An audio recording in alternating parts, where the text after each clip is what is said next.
Welcome back to the Aerospace Executive Podcast. I'm absolutely thrilled to have Glenn Gonzales with me. For all you guys who read all the press releases, you see Glenn's name all over the place. He's the CEO and the founder of Jetit. Jetit's a fractional aircraft program now that exclusively flies the Honda jets. So we'll just take it from here, Glenn. Welcome.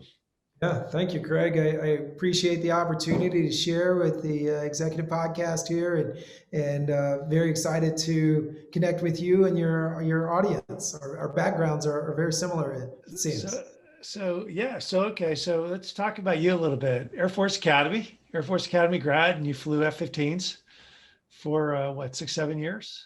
Yeah, I actually my first assignment was as an instructor pilot in the T-38. So the students going on to fly fighters and bombers.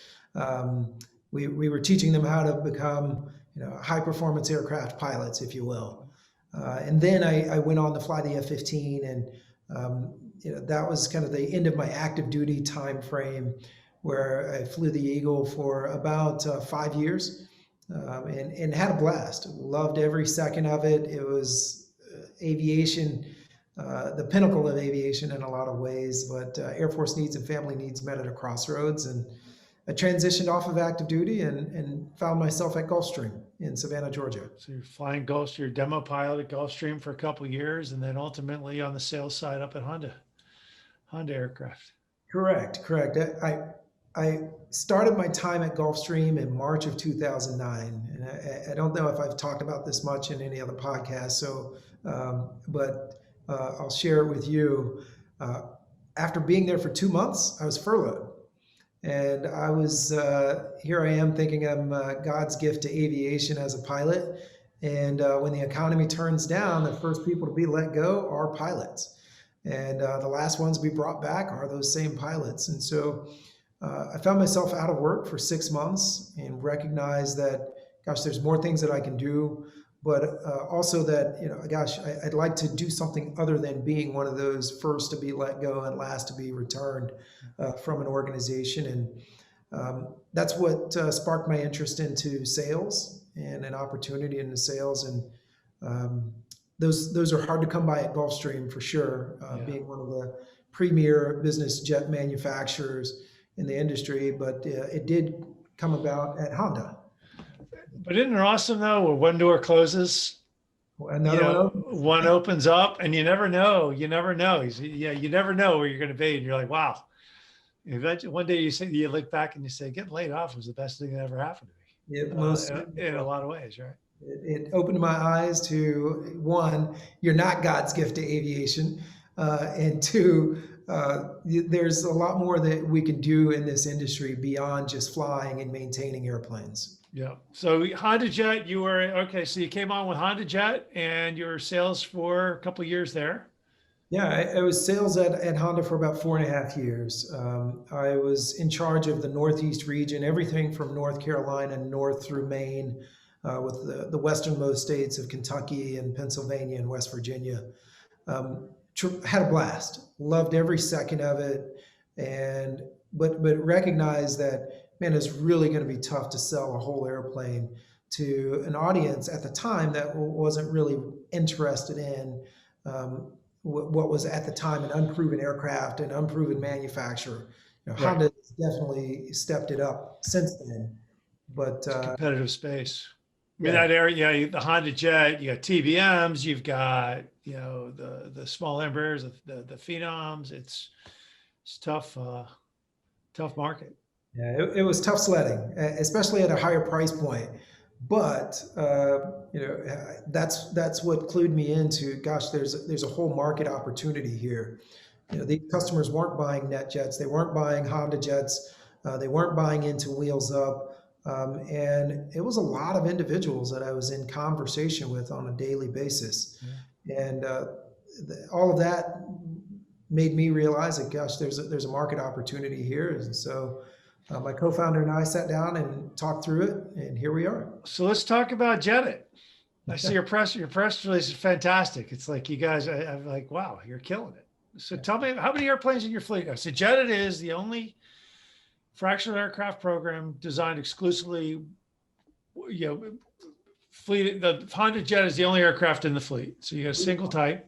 That's correct. We kind of took the best from a lot of different models: NetJets, Executive Air Share, Southwest Airlines, Yep. JetBlue. Created our business model. So Jetta is a fractional program. We exclusively use the Honda Jet. We're regionally focused. If you need to fly from New York to LA on a weekly basis, we're probably not the best platform for you.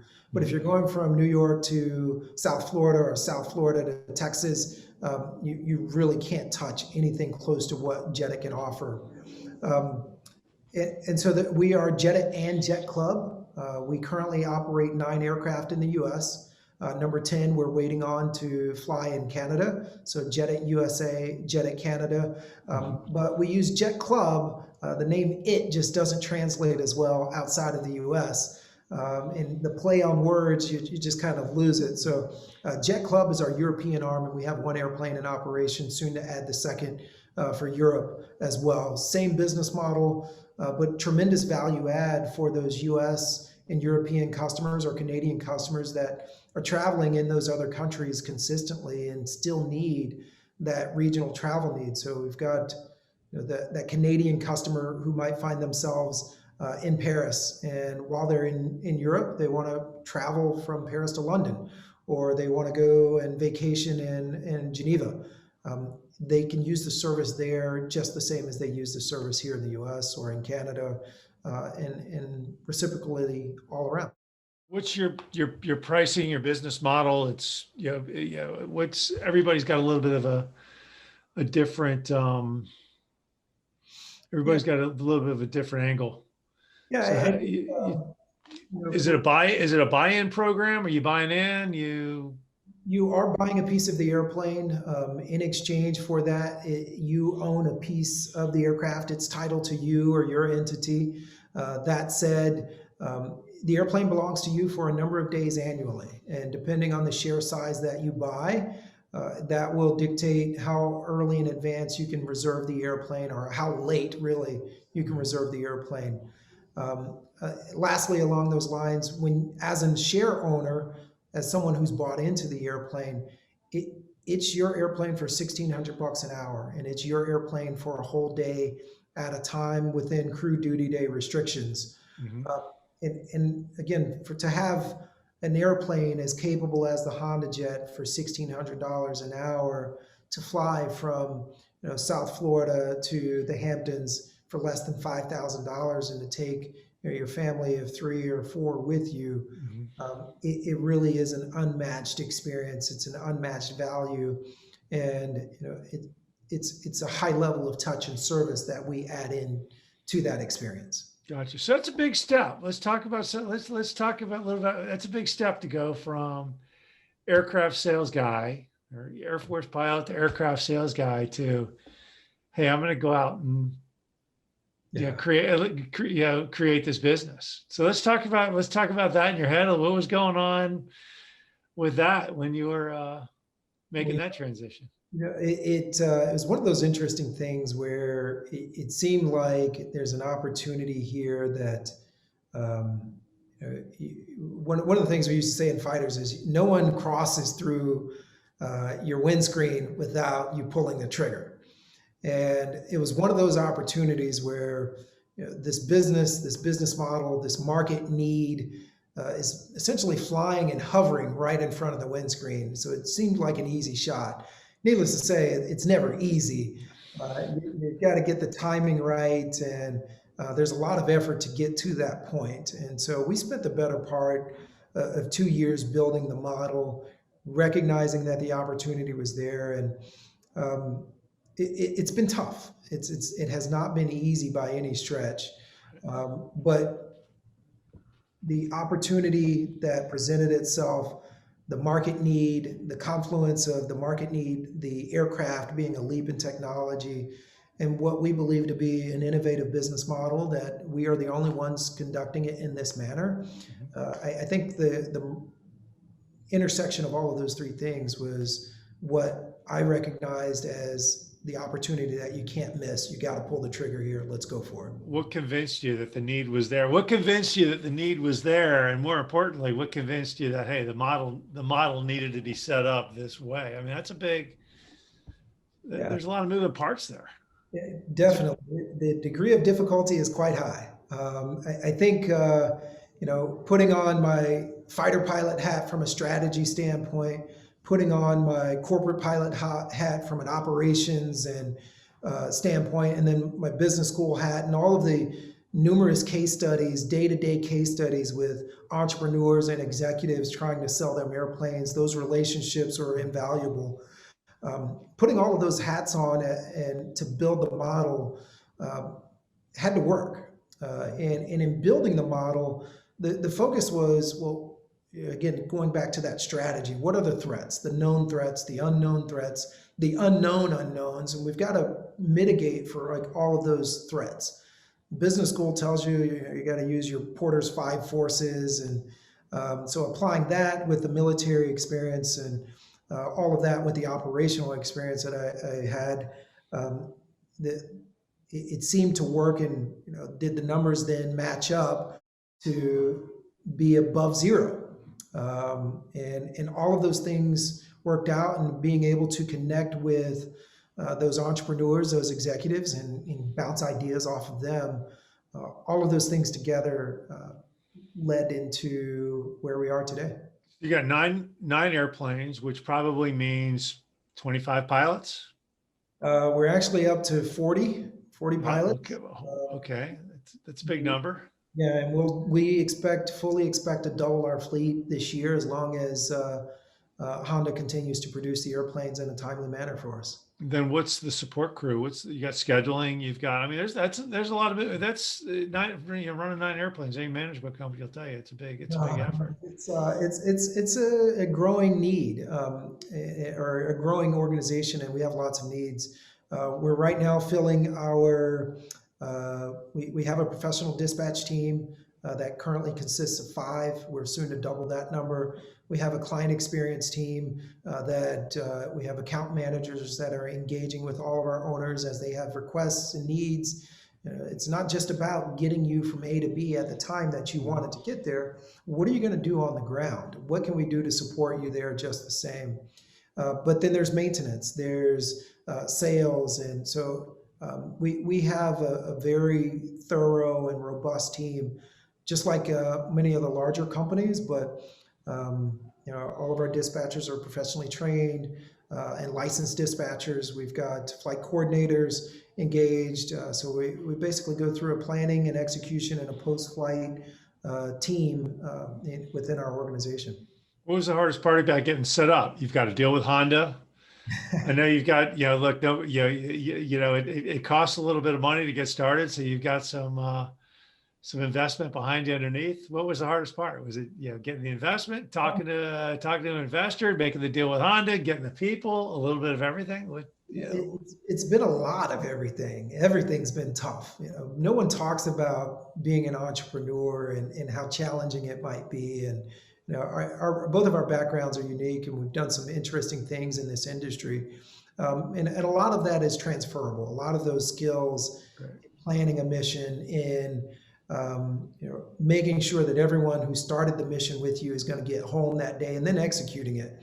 Yeah. But from a challenging standpoint, being an entrepreneur is, my co-founder explains it as, it's like being in the middle of the ocean, and you're treading water. You're not in a raft. You're treading water in the middle of the ocean, and it's nighttime. You don't know when the sun's coming up. Yep. If or when someone will rescue you, but you have to keep treading water, and hopefully you can. It's funny you say that, because I used to say the same thing. Like, when I started my business in late 2008 or kind of mid 2008, a lot of people are like, "Yeah, good luck with it.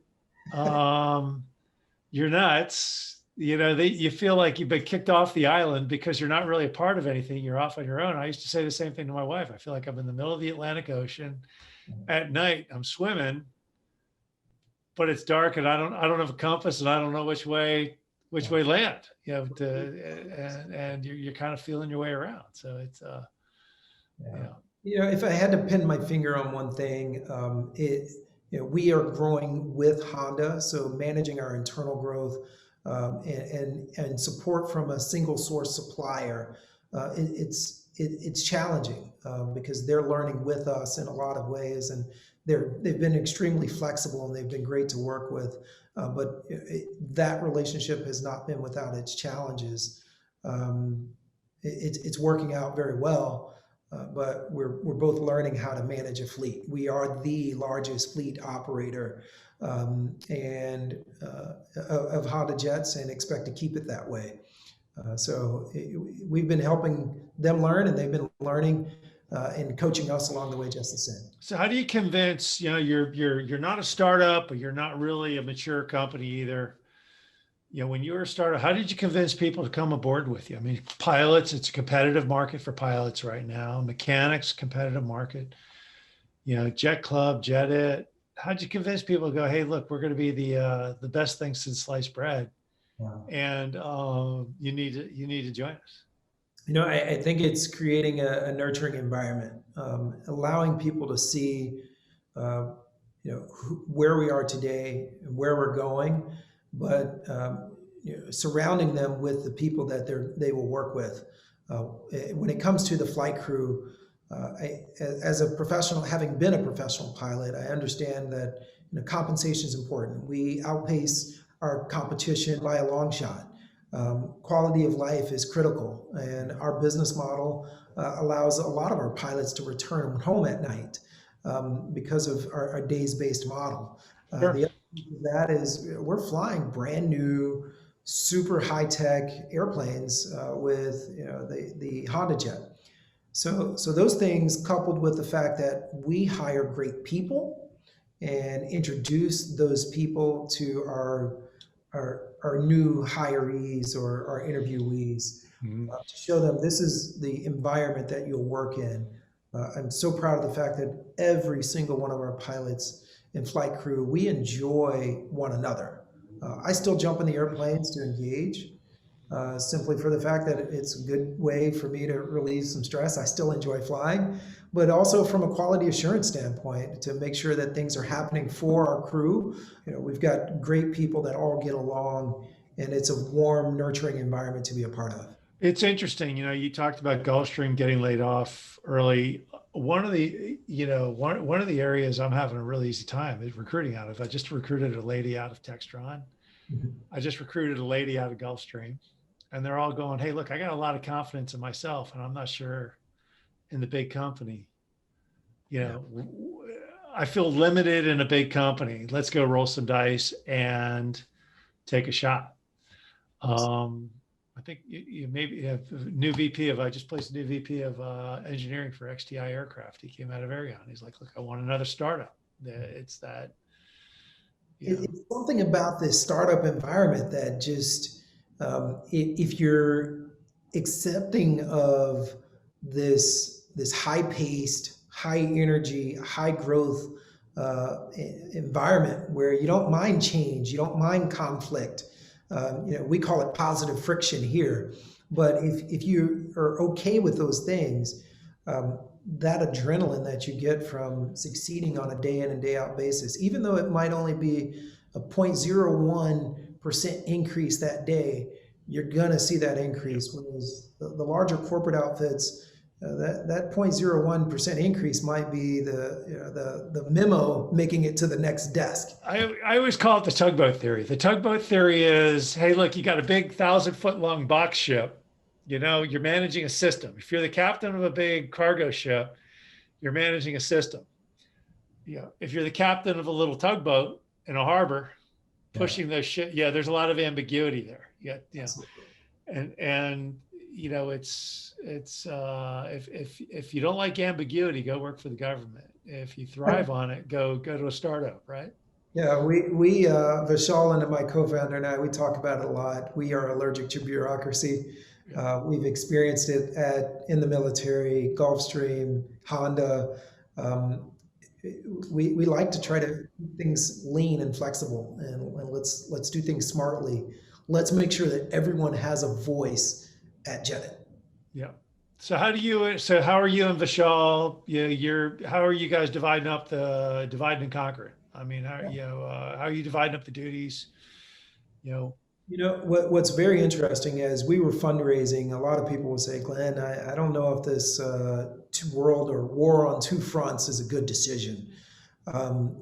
Maybe you should just focus on building the U.S. and you and Vishal together build the U.S. But our approach and thought process was always, we're both competent individuals we have different styles, but we can divide and conquer, if you will. And so Vishal runs our international arm.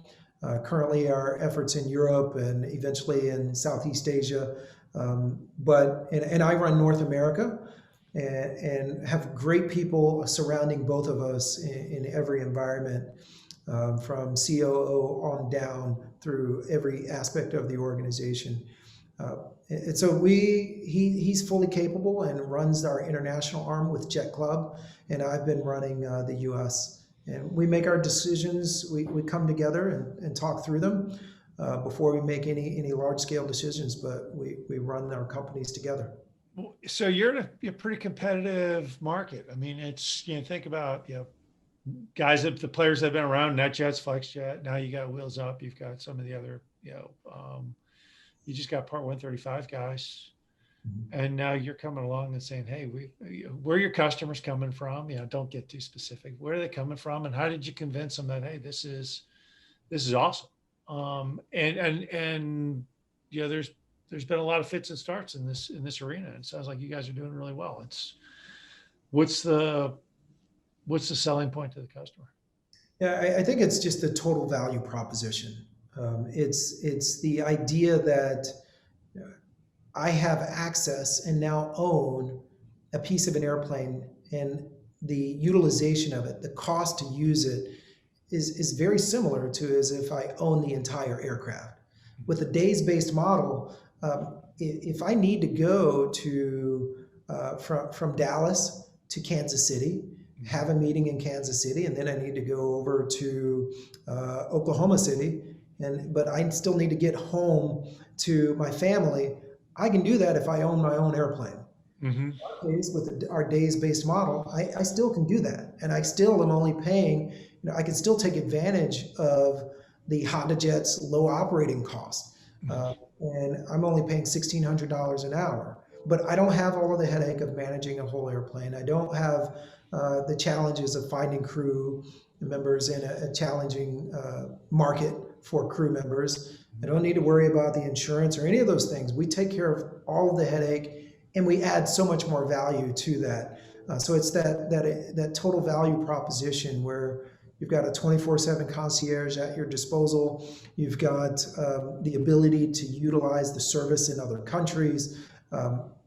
It's just a different experience. And I think when you couple that experience with the price point, our customers come from everywhere. They come from above us with the large major players, the NetJets. They come from below us with the large charter operators or the Wheels Ups of the world. We like to think we're on shelves 3 through 7, and everyone else is on 1 and 2. Where are they coming from geographically? You're in North Carolina. You're based in Greensboro. I mean, Charlotte, great. Yeah, Charlotte, Greensboro are great. Obviously, in New York, everybody. Are they coming mostly from the Northeast? Are they where do you keep your airplanes? Are they hangared? Are they floating fleet? What and where are they coming from? We have a number of hangar and fuel arrangements that are typically based upon where our pilots, our flight crew live. But our customers are everywhere. We have a very much of a floating fleet in which the airplanes rarely are sitting because we're supporting and servicing our client needs. But the airplane, we have owners in Oregon, we have owners in Southern Cal, we have owners in Miami, and we have owners that have second homes in Maine, but as far north as New York and Boston. So we are spread out across the country and everywhere in between. So you've got literally, so half your airplanes are sort of on the East Coast and half are sort of on the West, and between. Yeah, there's a heavier concentration on the eastern half of the country, given that's where we began. We've been growing quickly on the West Coast. The the need for our service there has accelerated with companies like JetSuite transitioning to just JetSuite X. So you're losing that private jet experience. You still get it, but you're sharing it with other people. And private and sharing aren't really one and the same. And so that creates and affords an opportunity for us. And there's that customer that wants that serene, quiet, personalized environment that we can provide. Yeah, I got you. Yeah. What do you think about this democratization of business aviation? Is it real, or is it? Yeah, to me, I sort of think it's a lot of people are trying to, but look, at the end of the day, it costs so much to own and fly an airplane. We stay away from that. It is a great marketing tool, but at the end of the day, airplanes are reliant upon physics, and moving 10,000 pounds of anything is expensive. The faster I move it, the more precise and larger the equipment. The larger the equipment, the more fuel necessary. And all of that together means that there's a significant cost to move it. Trying to bring that cost down, we believe we've done that, but democratizing it so that it's accessible to everyone, I don't think we're there just yet. Our efforts on the environmental side of our business to take some of the regional travel and now start to pick up the local travel with our process and acceptance of a number of electric aircraft with the eFlyer 800. That's part of the next phase of our business, and we think that will help further reduce the cost. But autonomy and efficiency are expensive, and especially when you apply it to physics. What do you think? In Europe, particularly, the green threat, I think is sort of kind of that. Yeah, that's a big alligator lurking, and it can eat everybody. What do you where are you seeing it both the U.S., Europe? Is that something that's got you guys worried? Should everybody be worried about that? Are the OEMs addressing it to the extent that they really should be? Yeah, it's a different effort there versus our large market here. Being able to lobby to EASA as compared to just the FAA and all of the different countries that are lobbying EASA. France, I think, recently came about with an arrangement in which if you're flying under a certain distance, you cannot take an aircraft. They want you to use the train. They want you to use other systems because of the emissions, the carbon emissions. We believe that our effort with Aerospace and the electric aircraft will help fulfill that gap that it seems to be expanding and growing as related to how people travel across Europe. Having a no emission aircraft will definitely allow a solution, and we want to make sure that we're first to market in that space. And we believe that the Aerospace will be first. What's the average stage length of your flights? You do it probably hour and a half, 2 hours? Probably hour and a half. With our Honda jets right now, it's an hour and 40 minutes, and we expected that to be the case. Some of our owners are using the airplanes more than others, but on average, it's about an hour and 40 minutes, and we've found the same to be the case for our efforts in Europe. Interesting, an hour and 40 minutes. So it's a lot of cycles. It's a lot of cycles you're putting on your airplane. So it happens that way. I mean, there are some of the repositions that we have to do that are shorter. I would say our live legs are a little bit longer than that hour and 40 minutes. And they balance out because we do a lot of New York to South Florida runs and vice versa. And those are 3-hour flights for us, or just under 3 hours for us. So they balance out with a reposition from Fort Lauderdale to Boca. Or from Dallas to Alliance Fort Worth. And I take it Honda Jet just must be getting a trove of data. I think of M&R data, whatever else. They just must be loving you guys. We are busy. Every single airplane flies every single day and multiple legs a day. So we're gathering a wealth of information for our operations, as well as sharing that information with Honda. That's part of that learning process that we are going through together as a manufacturer and customer. And it's a relationship that's working out very well. That's awesome. So for all these people who are patting you on the back going, Glenn, great job. How do I become an entrepreneur too? What are you telling them? Yeah, Long and hard. yeah. Hey, look, it's a tough road. It's a tough road to hoe. And what's the conversations you're having with folks out there in the industry and Yeah. et cetera? The good news about our industry is it's a great time for us. Unfortunately, the pandemic has created a lot of gaps in how people travel. But our industry, we have a great opportunity right now to fill those gaps, to provide a high level of service and retain these new customers. It's up to us in that sense. Some of this, though, is inevitable. It's autonomy and efficiency, transitioning from a horse and carriage to an automobile, transitioning from an automobile or a train to an aircraft.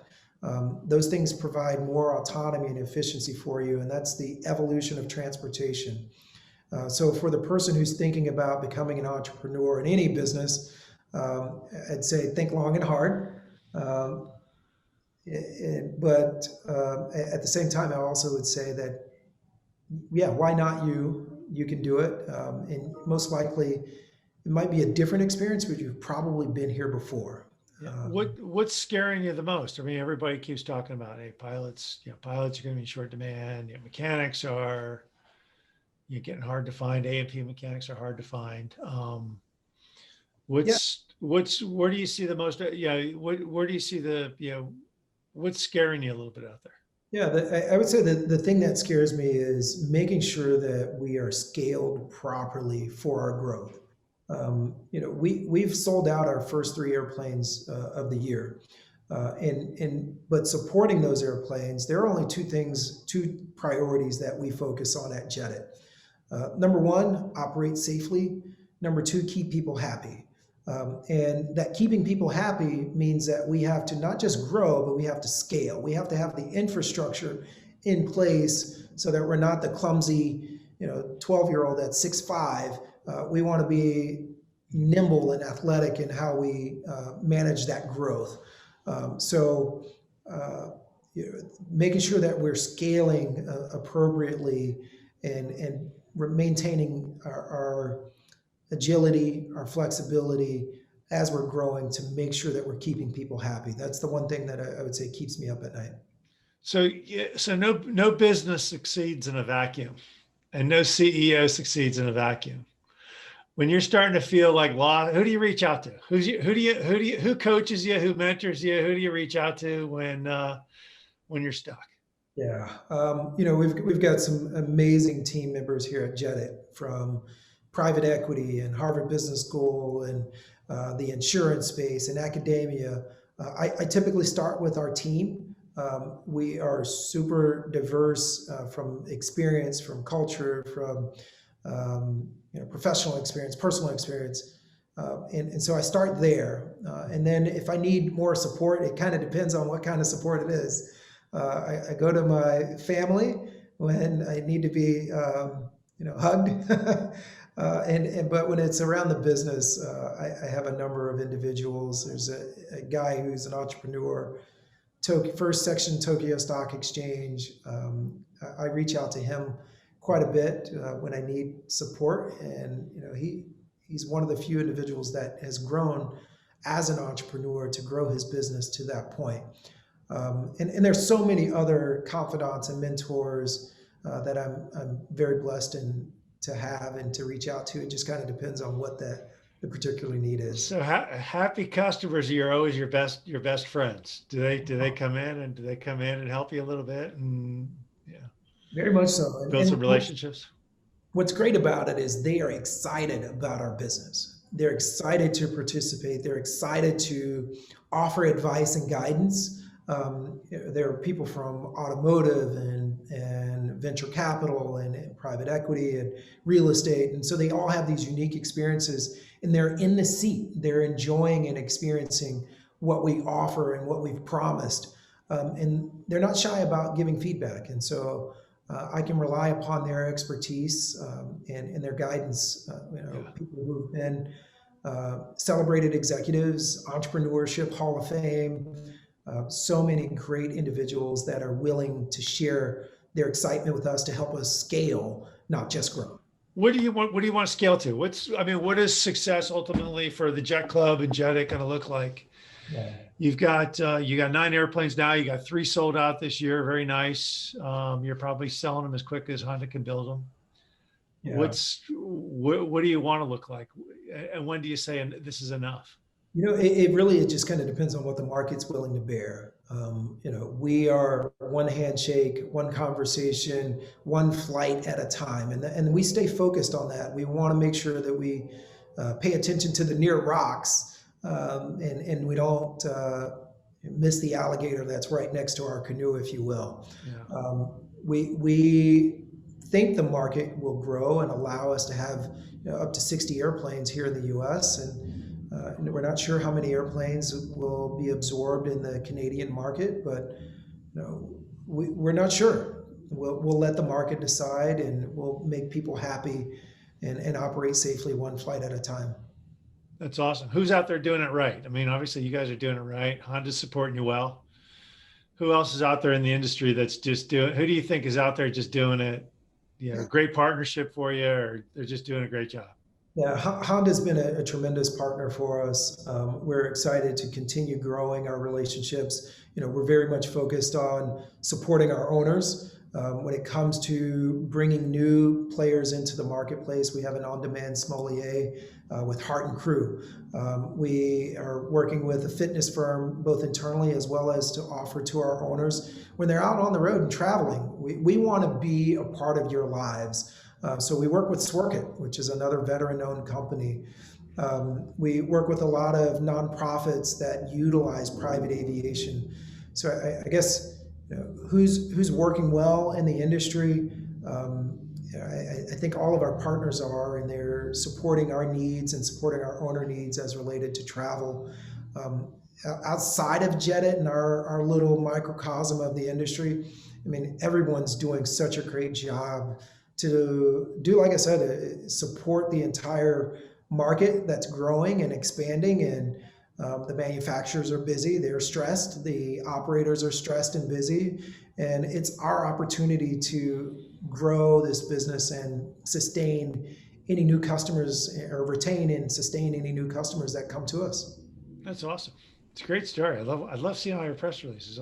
Very nice. It's always fun to watch. It's always fun to watch a startup grow and succeed. So, how do people get a hold of you? Well, most people find us through our website. It's very simple. It's gojetit.com. You, of course, can find us on all of our social media, and you can also always call us. It's just 833-2-JET-IT. That's TO-JET-IN-IT. So thanks for coming on, Glenn. So Glenn Gonzales, he's the CEO and founder of Jet It and the Jet Club, and look forward to watching all your success. Thank you, Craig. This has been a treat. Great to share this moment with you. Thanks for coming on. I hope you enjoyed the latest edition of the Aerospace Executive Podcast. You can reach out to me directly, Craig at NorthstarESG.com, or check us out at www.northstaresg.com. You can subscribe to this podcast on iTunes, Stitcher, Podbean, or on YouTube. Just do a search for Aerospace Executive Podcast. Thanks again. I'm Craig Piven.